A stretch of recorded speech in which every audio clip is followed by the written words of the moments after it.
Gabi na dito ngayon, so magandang gabi. Ngayon lang ako nakapag-vlog kasi ngayon lang ako natapos mag-edit ng video and kailangan kong lumabas kami ni Mishka because tomorrow is another festival here in India and kailangan nila ni Mishka magdala ng fruits and flowers, garlands, ganun for tomorrow's celebration.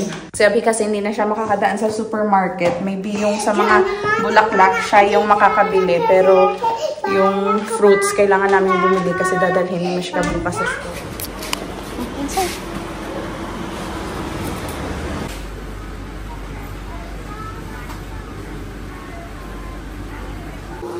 Malapit na naman yung Diwali kaya marami na silang mga tinda for the Diwali celebration like this diya with this sign. Look at this. Ang laki-laki ng kanilang guava. Which one? What is that? Pomegranate. Okay. Okay, we'll buy that. Tingnan mo, ang lalaki guys. Kaya lang yung iba na mas malaki pa, hindi siya maganda. Kailangan nating hanapin ng magandang klase. Ang lalaki.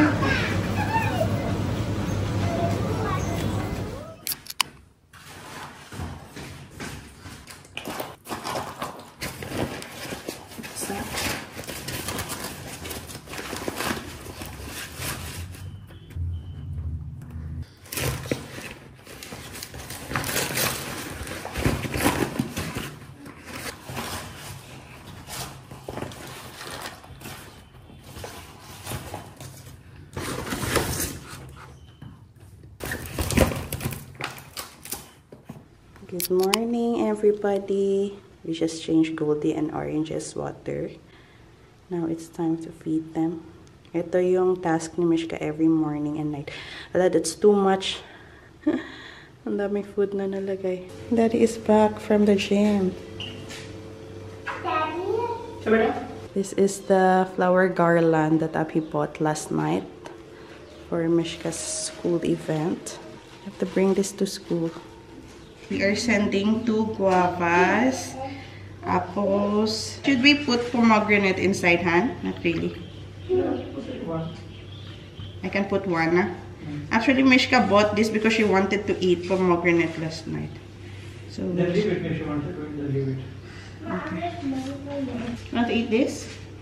Okay. What is the name of this? Poninette. Poninette. Daddy, this is poninette.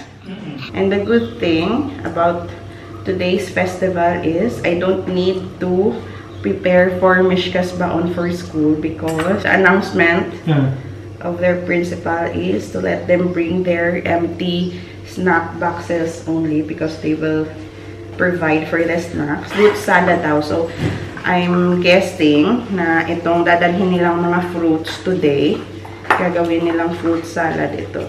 Pero dahil may food siya, i-offer nila yan. Magiging prashad. Itong fruits. Wait lang ako. I have to put somewhere. Want this? Traditional wears sila today because of the festival.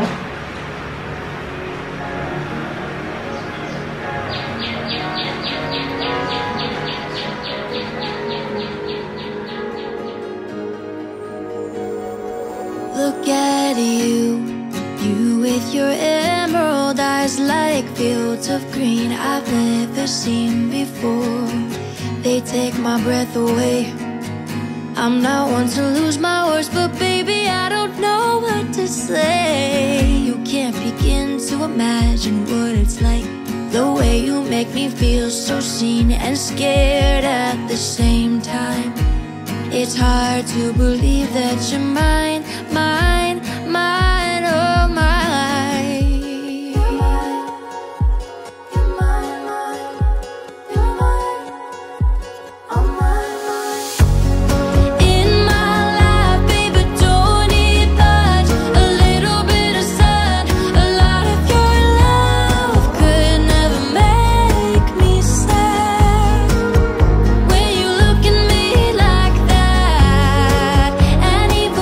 Spinning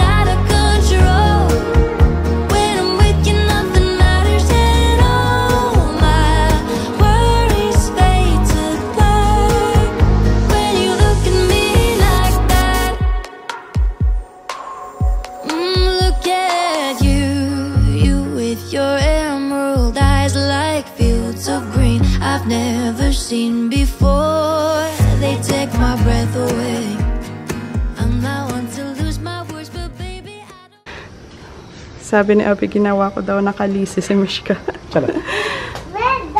Bye, Mimi! Mishi, bye! Where are you? Oh, so pretty. Bye! Ay, nakalimutan yung ID ni Mishka. Ang ganda ng harapan namin dito ngayon, guys, kasi punong-puno na ng mga bulaklak. May nag-comment na isa na wild sunflower daw itong mga bulaklak na to. Parang kamukha talaga siya ng sunflower.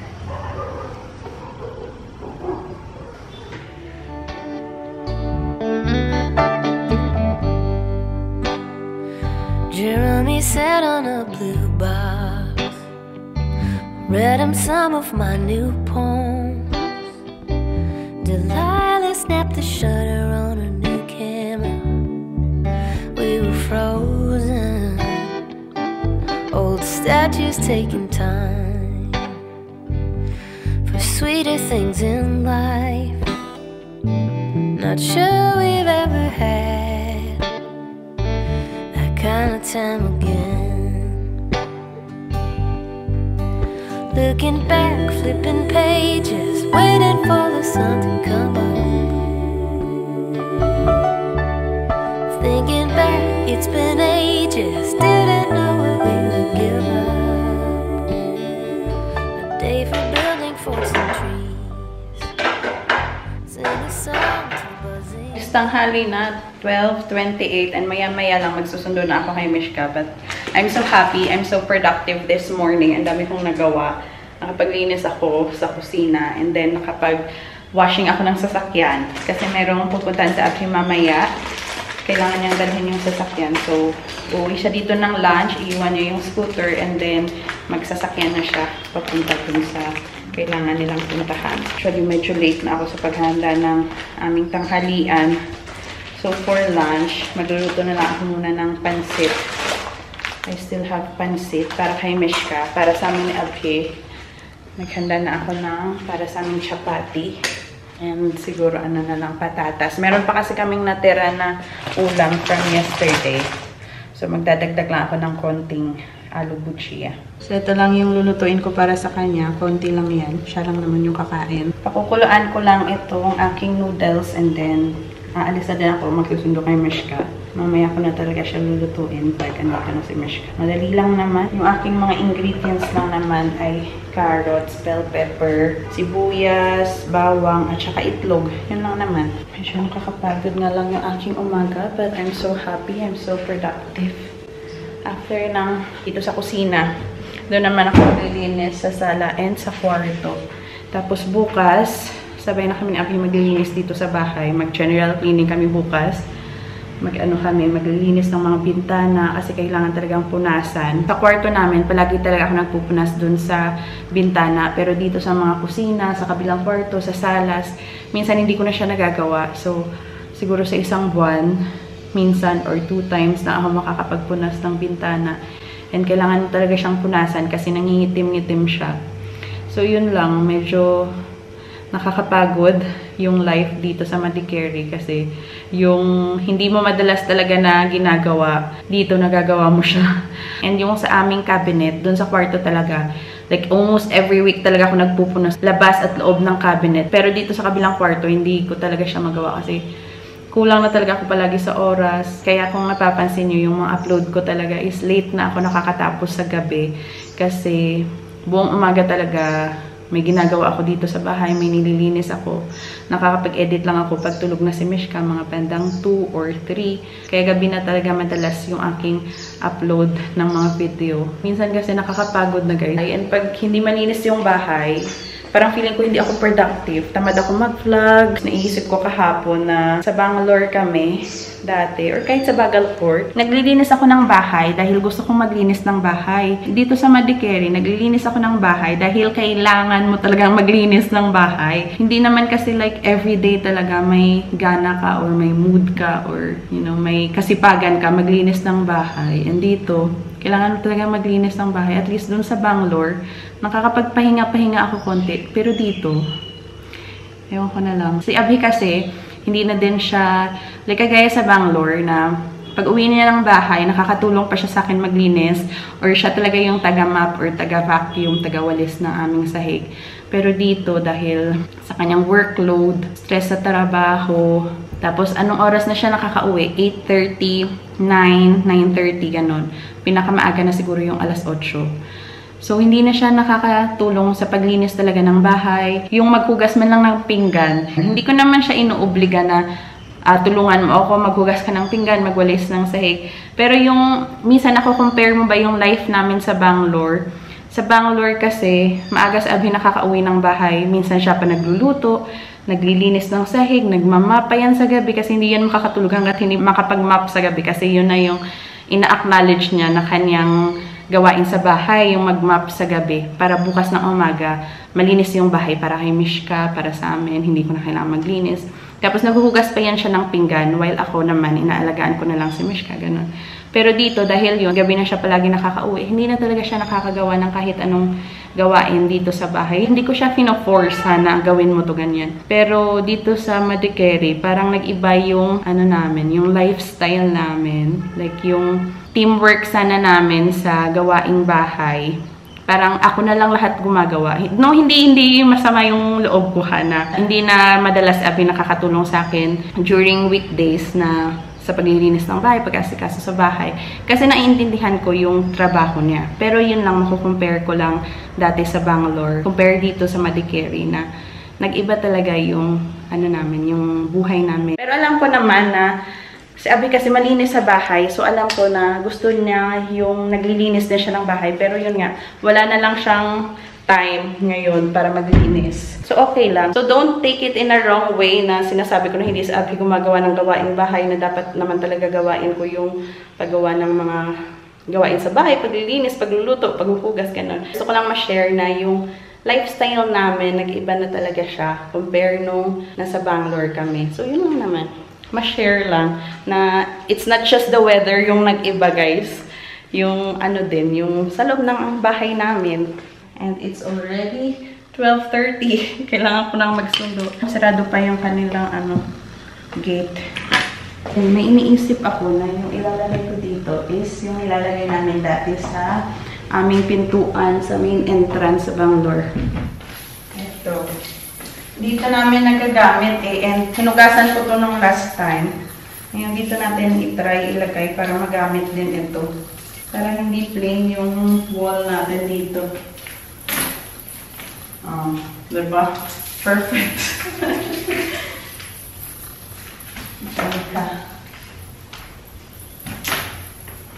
Para magamit-gamit din.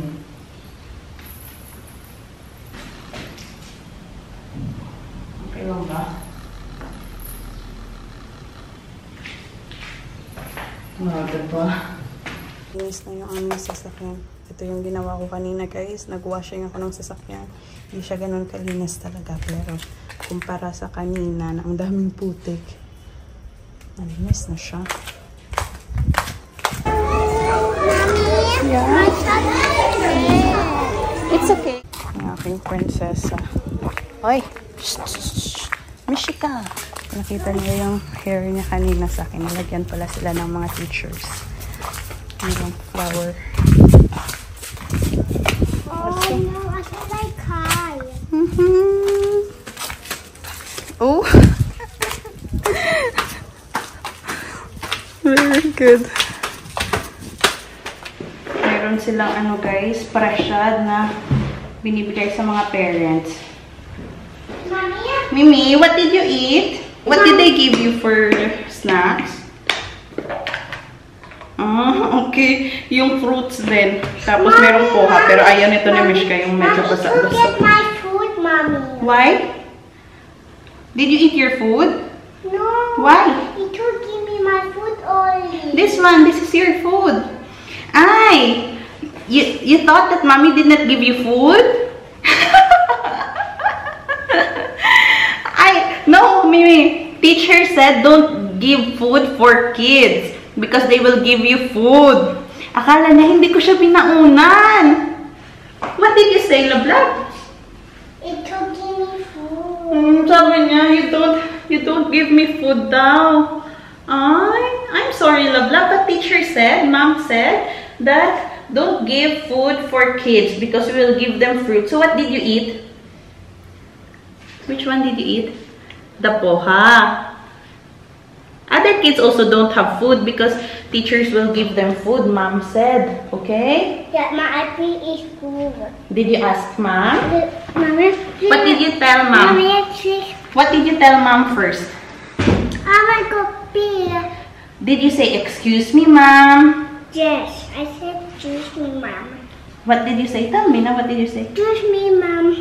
Excuse me, mom, then. Excuse me, Mom. I'm going to toilet. Mommy, Mommy, to give me food.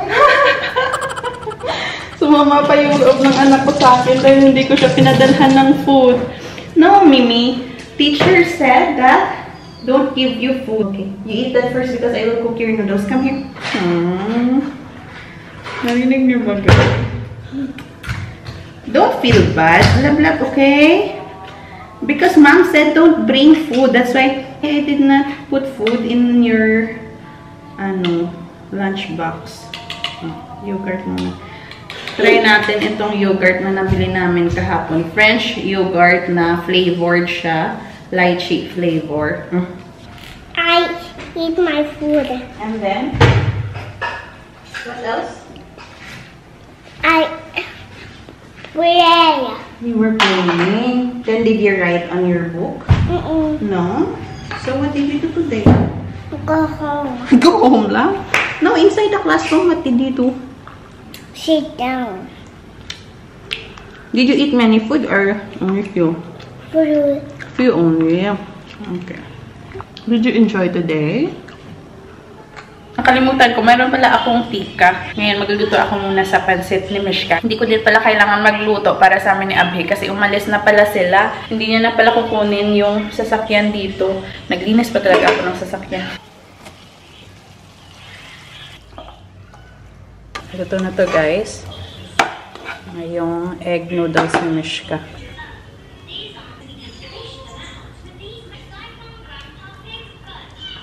What's your food? Noodle. What is that? Noodle. What is that? It's pansit. Pancit. Yeah, it's pansit. But nag-spoon pa? You can just use the fork.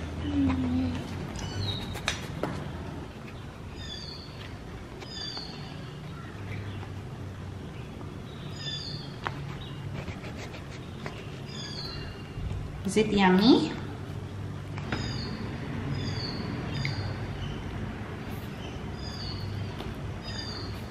Konti lang yung nakain niya sa pansit kasi nag-yogurt din ito. And ngayon, kinakain na naman niya is yung atis. What's the name of that fruit? Custard apple. Custard apple. Atis.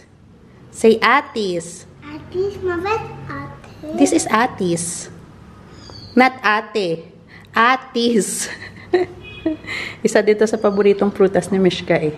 You put the seed here. Okay? Yung ginagawa niya muna is tinatanggal-tanggal niya yung balat. Kinakain yung nakadikit pa na laman. Ito na yung kakain ng kanyang pansit. What do you like? This one or dragon fruit? Dragon fruit. Dragon fruit. Good. But you also like this atis? You want mommy to open it?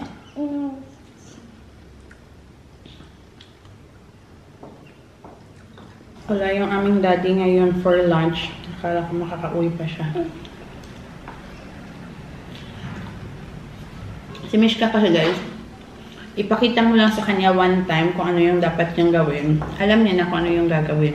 Pagkain ng ganito, pag merong buto, alam din niya kung paano tanggalin. Pero bantay-bantay pa din.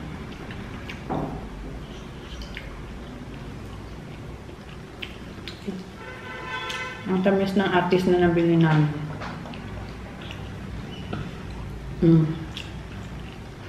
If there is seed, you have to spit it out, okay?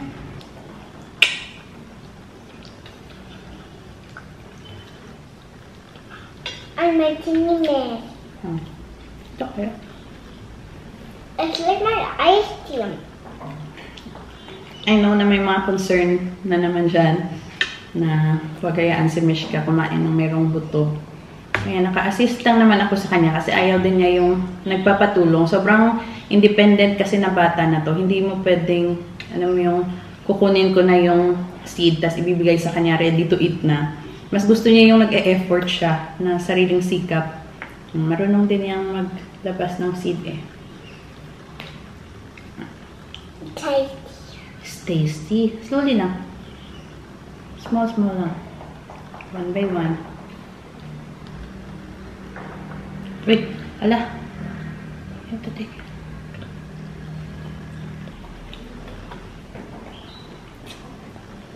Good job.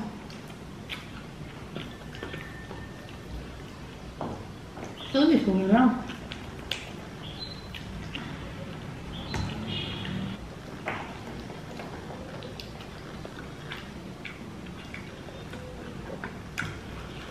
Yummy taste.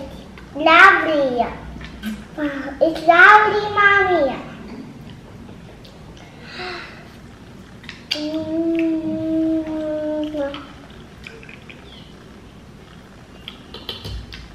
I'm finished. Okay. Go wash hands. Yeah, Mama, is good. Bring you pan? Because it's nice. Meron ako dito ng saging na malalaki. Kasi last time kumain si Mishka ng ganitong saging. Maitim-itim lang siya, pero yung loob nito okay pa to. So, yung gagawin ko is ilalaga ko ito. Kasi may nag-comment na isa na yung saging na daw na ito is parang saba lang sa atin. True naman siya. And hindi ako mahilig kumain talaga ng banana. So, yung gagawin ko is ilaga ko itong siguro dalawa na para isa kay Mishka mamaya. Ayan. Gusto na yung aking anak. Okay. Okay, I will carry. I will just take this out. Okay. Uy, parang nasobrahan sa pagpapakulo yung aking saging. Parang overcook ata yung aking nilagang saging. Ina-imagine ko kasi nakakainin ko na nilagang saging is yung medyo matigas-tigas pa siya. Ay ko ng sobrang lambot. Pero parang hinog na kasi ito siguro yung aking saging. Kaya nung nilaga ko siya, na overcook na siya. This is so yummy, the vlog. You want to sleep some more? You want to sleep? Nantok pa siya. Nagising kasi siya kasi gusto niyang umihi. Come on, let's sleep. My baby wants to sleep.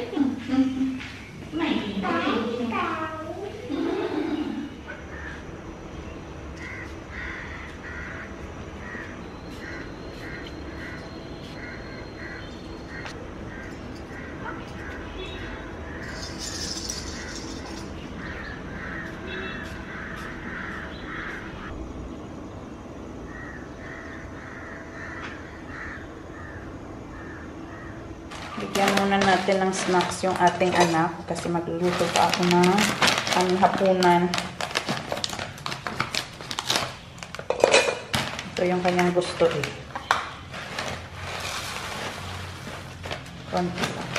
Konting mixture. Ito muna yung kanyang snacks. Snacks here! There's snacks there.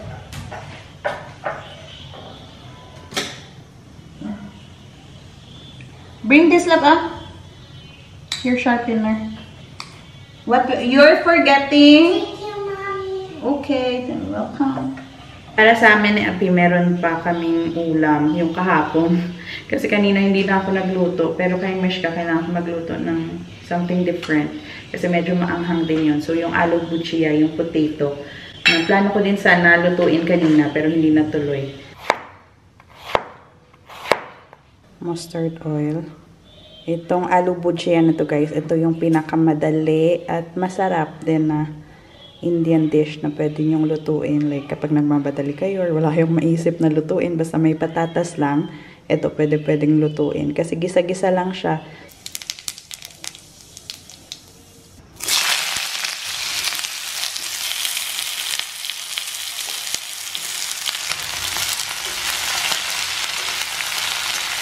Add some garlic.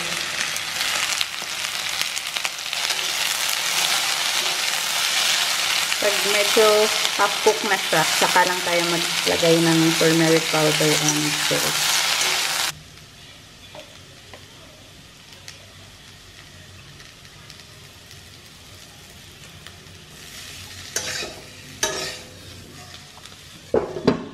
Luto na yung aking aloo bhujia guys, or yung Indian style na French fries. Luto na tayo ng chapati. Actually, kami ni Mishka, rice is life talaga kami. Pero inuunti-unti ko siya na masanay na kumain din ng chapati. Parata, kumakain siya, parata, puri. Kasi nga naman medyo malinamnam yun. Kumpara sa chapati lang, na plain lang siya, na tinapay.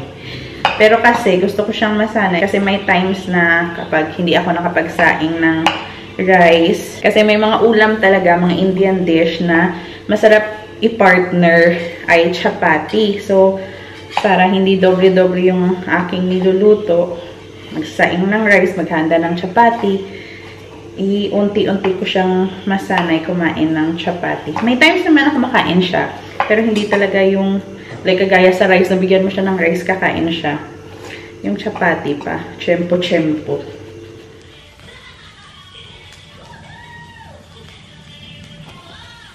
Ito na yung dinner ni Mishka.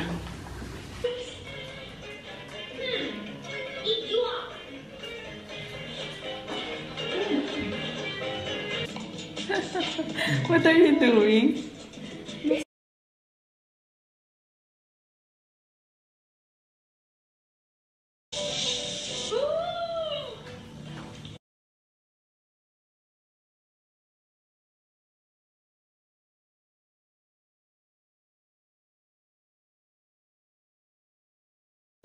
Who will fix your hair, mommy or daddy? Mama! Come here. I wanted to call Ollie. Yes. Why I wanted to call Ollie? Because you're not feeling well. Why I'm not feeling well? I can't call. Yeah. If you are not feeling well, you have to tell mommy. Okay? I can tell you, mommy. No, you said last time poo-poo, but you are vomiting, gali. I'm so silly. You're fine. Give me. Ma, I feel the water. It's okay. You can make mistake. And if you make mistake, what will you do? So we. And then? I'll do that tomorrow, mommy. But you have to tell mommy, okay? You don't get scared, okay? What will you do if you make mistake? It's alright. It's alright. And what you will do? You will tell mommy and daddy, okay? Mommy, back Yeah. on. It's a button. You hide, don't count. Huh? You hide, don't count. Okay. 1, 2, 3, 4, 5, 6.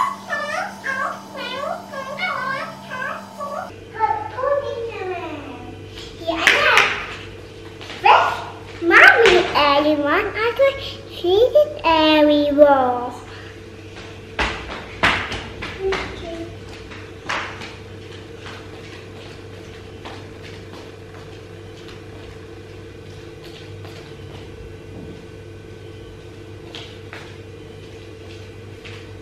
Daddy, where is mommy? Mommy's not there, Daddy. See mommy anymore? Dad, where's mommy?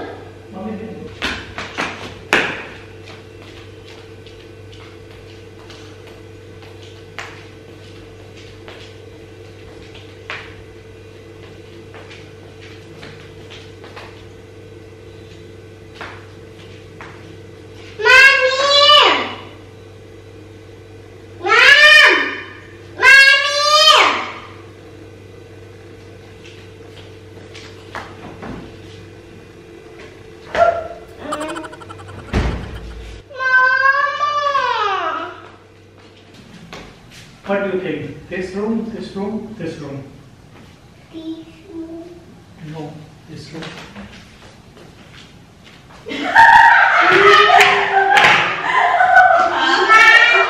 If you watch my video, like my video, bye.